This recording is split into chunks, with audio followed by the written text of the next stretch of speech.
খুব টেনশানে পড়ে ভিডিওটা করছি বন্ধুরা।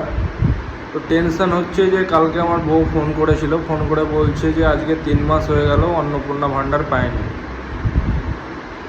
তো টেনশান এই কারণেই যে আমি ওকে বলেছিলাম, ওকে কি আমার ফ্যামিলির সবাইকে, আমার শ্বশুর বাড়ির, আমার বাড়ির, আমার বন্ধুবান্ধবদের ওকেও বলেছি যে বিজেপিকে ভোটটা করতে।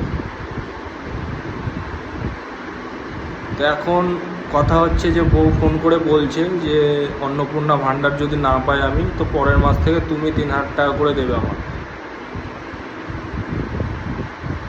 তো আমি খুব টেনশানে পড়ে গেছি বন্ধুরা, কি করা যায় আমি জানি না।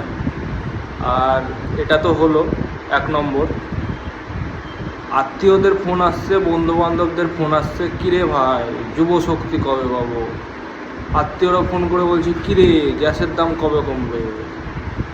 আর একজন ফোন করে বলছে কিরে ইউনিট প্রতি বিল 2 টাকা করে কবে কমবে। আর একজন কাকিমা আমাকে ফোন করে বলছে যে কিরে বাসের ভাড়া তো নিচ্ছে এখনও।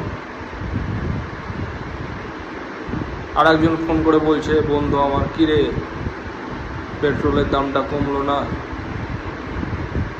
তো আমার মানে কাজের থেকে এই টেনশন বেশি হয়ে যাচ্ছে আমার, আমি আর নিতে পারছি না।